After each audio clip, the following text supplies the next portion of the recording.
Epilogue. One last thought. And now I must confess, I am a bit anxious. Soon you will set this book down or turn this video off, and I am desperately searching for the right words to say. Like a mother and father standing on a railway platform, seeing their son off to war. I am groping for the words that will somehow move you to hold on to this.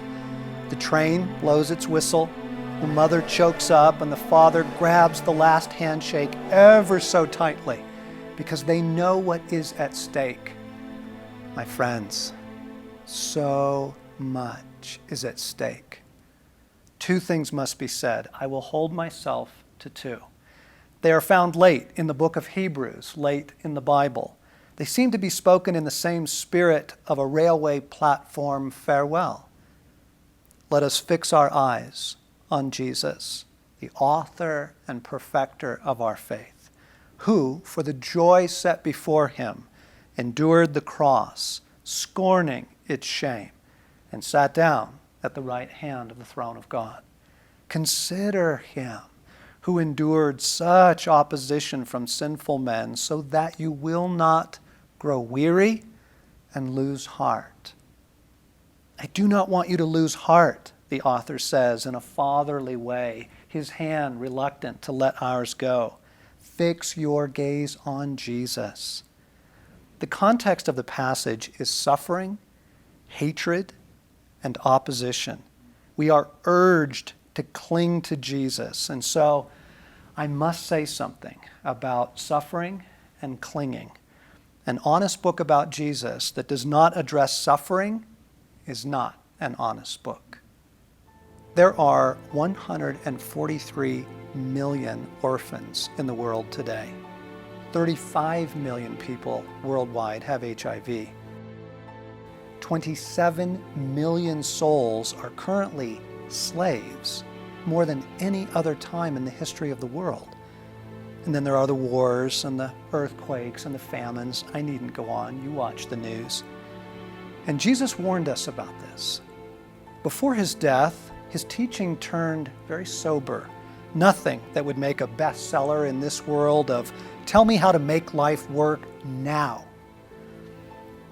You will hear of wars and threats of wars, but don't panic. Yes, these things must take place, but the end won't follow immediately. Nation will go to war against nation and kingdom against kingdom. There will be famines and earthquakes in many parts of the world. But this is all only the first of the birth pains, with more to come. And then you will be arrested, persecuted, and killed. You will be hated all over the world because you are my followers. And many will turn away from me and betray and hate one another. And many false prophets will appear and will deceive many people. Sin will be rampant everywhere, and the love of many will grow cold. But the one who endures to the end will be saved. See, I have warned you. From Matthew 24. Well, the man certainly knew how to shoot straight. I mean, if such as this was coming, the only loving thing to do was to cry out a warning. Then I'll not be making apocalyptic predictions, but I do want to point this out. Suffering is flooding the earth right now like a rising tide. Now listen carefully. This is the father on the platform fumbling for those last words. Suffering will try and separate you from Jesus. You must not let it. The worst part of suffering is the damage it can do to your relationship with God, to your view of God. Feelings of abandonment creep in. Why did he let this happen? Anger, a loss of hope, mistrust, forsakenness. At the very time you need him most, you will feel compelled to pull away from Jesus or feel that he has pulled away from you. This is what Hebrews was trying to prevent. Be very, very careful how you interpret your suffering. Interpretation is critical. Don't jump to conclusions. Beware the agreements that you make. This is where the enemy can destroy you. Agreements get in, such as, God has abandoned me, or it's my fault in some way, or I've done something wrong, and a host of others. If you've been making these agreements, you will want to break them. They allow a chasm to form between you and your Jesus. So, this is what Hebrews is trying to say. Do not lose heart because of your suffering. Cling to Jesus. Do whatever it takes to help you fix your gaze back on this beautiful outlaw.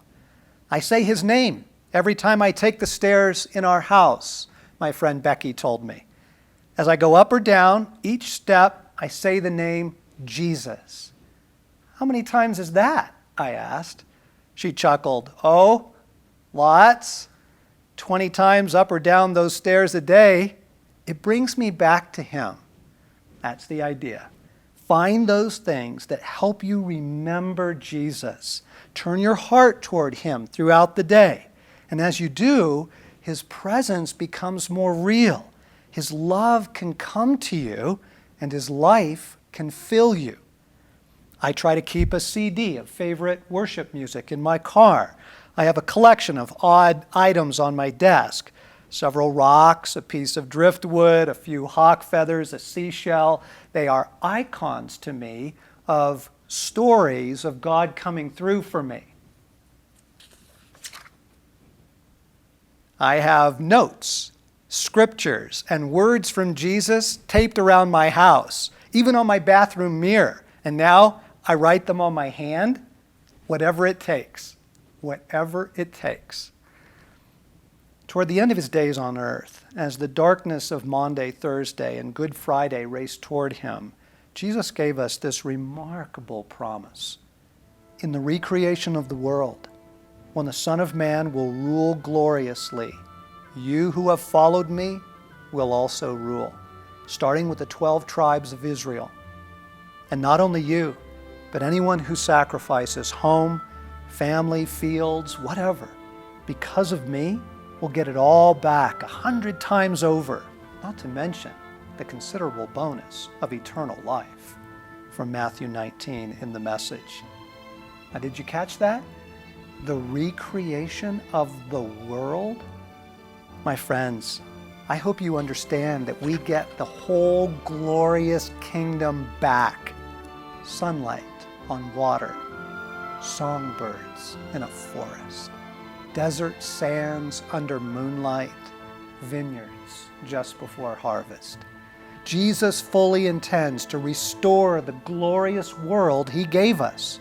Paradise lost, paradise regained 100 times over. This was what was in his own thoughts when he said, as he passed the cup to his brothers in the upper room just before Gethsemane and the Gestapo, I'll not be drinking wine from this cup again until that new day when I'll drink with you in the kingdom of my Father. Jesus knew, as sure as he knew anything, that a new day was coming, and with it, a glorious kingdom. And there he knew we would feast again and raise our glasses, and he would break his fast. Food, drink, laughter, life.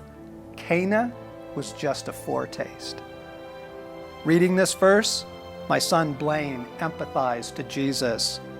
You've been waiting a long time for that glass of wine. And Jesus, in his wry, honest, playful way, said, tell me about it. Meanwhile, friends, make a practice of loving Jesus.